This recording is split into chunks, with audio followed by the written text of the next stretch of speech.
किसी गांव में एक जूते बनाने वाला रहता था। वह बड़ा ही चतुर था, इसलिए सब उसे चतुरी जूते बनाने वाला कहा करते थे। घर में वह और उसकी स्त्री थी।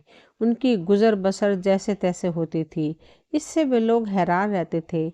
एक दिन चतुरी ने सोचा कि गांव में रहकर तो उनकी हालत सुधरने से रही, तब क्यों ना वह कुछ दिन के लिए शहर चला जाए और वहां से थोड़ी कमाई कर लाए। स्त्री से सलाह की तो उसने भी जाने की अनुमति दे दी। वह शहर पहुंच गया। मेहनती तो था ही वह, सूझबूझ भी उसमें खूब थी। कुछ ही दिनों में उसने 100 रुपये कमा लिए। इसके बाद वह गांव को रवाना हो गया।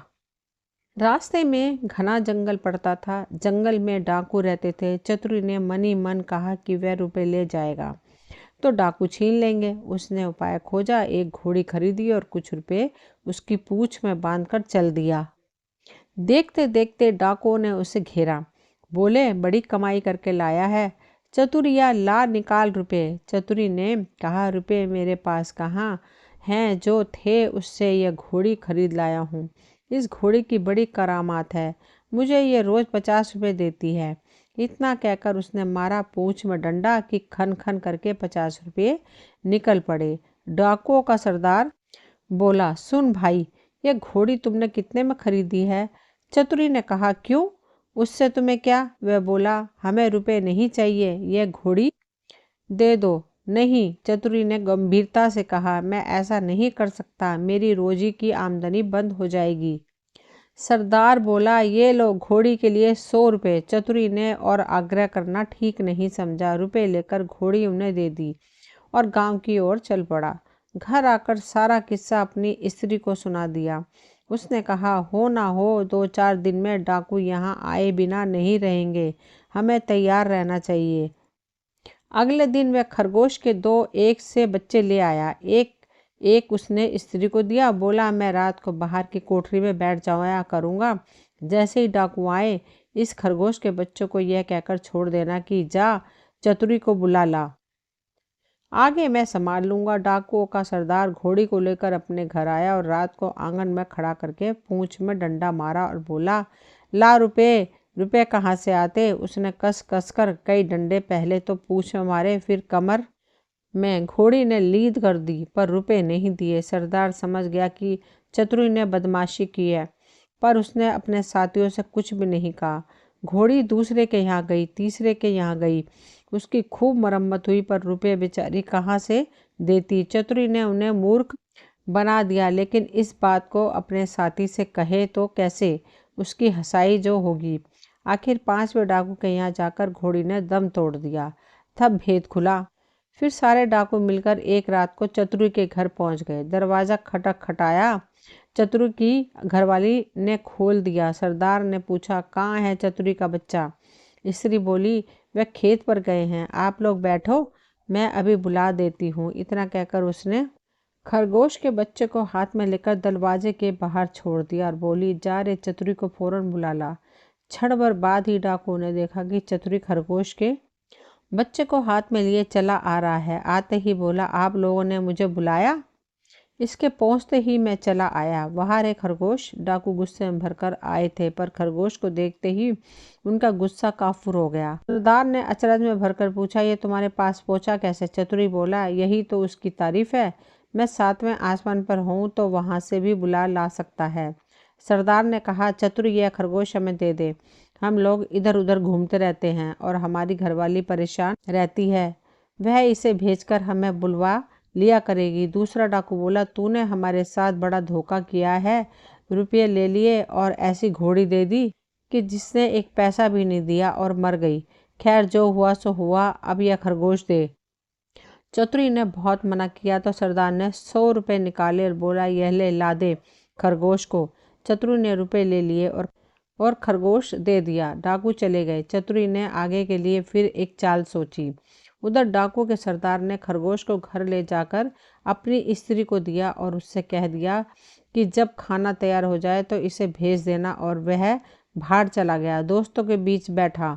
रहा। राह देखते देखते आधी रात हो गई, पर खरगोश नहीं आया तो वह झल्लाकर घर पहुंचा और स्त्री पर उबल पड़ा। स्त्री ने कहा, तुम नाहक नाराज होते हो, मैंने तो घंटों पहले खरगोश को भेज दिया था। सरदार समझ गया कि यह चतुरी की शैतानी है। वे लोग तीसरे दिन रात को फिर चतुरी के घर पहुंच गए। उन्हें देखते ही चतुरी ने अपनी स्त्री से कहा, इनके रुपए लाकर दे दो। स्त्री बोली, मैं नहीं देती, नहीं देती। चतुरी गरजा और उसने कुल्हाड़ी उठाकर अपनी स्त्री पर वार किया। स्त्री लहूलुहान होकर धरती पर गिर पड़ी और आंखें मुद गई। डाकू दंग रह गई। उन्होंने कहा, अरे चतुरी, तूने यह क्या कर डाला? चतुरी बोला, तुम लोग चिंता न करो, यह तो हम लोगों की रोज की बात है, मैं ऐसे अभी जिंदा किए देता हूँ। इतना कहकर वह अंदर गया और वहां से एक सारंगी उठा लाया। जैसे ही उसे बजाया कि स्त्री उठ खड़ी हुई। चतुरी ने उसे पहले से ही सिखा रखा था और खून दिखाने के लिए वैसा रंग तैयार कर लिया था। नाटक को असली समझकर डाकुओं का सरदार चकित रह गया। उसने कहा, चतुरी भैया, यह सारंगी तू हमें दे दे।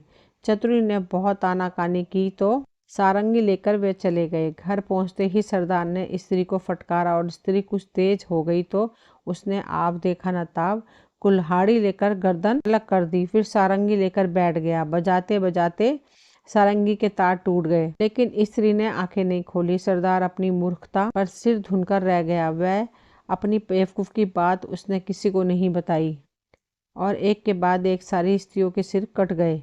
भेद खुला तो डाकुओं का पारा आसमान पर चढ़ गया। वे फौरन चतुर के घर पहुंचे और उसे पकड़कर एक बोरी में बंद कर नदी में डुबाने ले गए।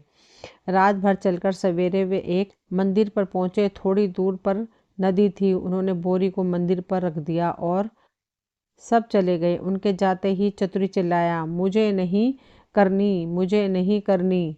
संयोग से उसी समय एक ग्वाला अपनी गाय भैंस लेकर आया। उसने आवाज़ सुनी तो बोरी के पास गया। बोला, क्या बात है? चतुरी ने कहा, क्या बताऊं, राजा के लोग मेरे पीछे पड़े हैं कि राजकुमारी से विवाह कर लूं, लेकिन मैं कैसे करूं? लड़की कानी है, ये लोग मुझे पकड़कर ब्याह करने ले जा रहे हैं।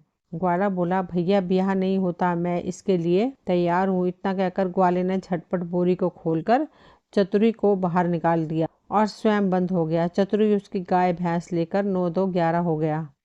थोड़ी देर में डाकू आए और बोरी ले जाकर उन्होंने नदी में पटक दी। उन्हें संतोष हो गया कि चतुरी से उनका पीछा छूट गया, लेकिन लौटे तो रास्ते में देखते हैं क्या है कि चतुरी सामने है। उन्हें अपनी आंखों पर विश्वास नहीं हुआ। पास आकर चतुरी से पूछा, क्यों बे, तू यहाँ कैसे? वह बोला, आप लोगों ने मुझे नदी में उथले पानी में डाला, इसलिए गाय भैंस ही मेरे हाथ पड़ी। अगर गहरे पानी में डाला होता तो हीरे जवाहरात मिलते। हीरे जवाहरात का नाम सुनकर सरदार के मुंह में पानी भर आया। बोला, भैया चतुरी, तू हमें ले चल और हीरे जवाहरात दिलवा दे। चतुरी तो यह चाहता ही था। वह उन्हें लेकर नदी पर गया। बोला, देखो, जितनी देर पानी में रहोगे उतना ही लाभ होगा। तुम सब एक एक भारी पत्थर गले में बांध लो। लोभी क्या नहीं कर सकता। उन्होंने अपने गले में पत्थर बांध लिए और एक कतार में खड़े हो गए। चतुरी ने एक एक को धक्का देकर नदी में गिरा दिया।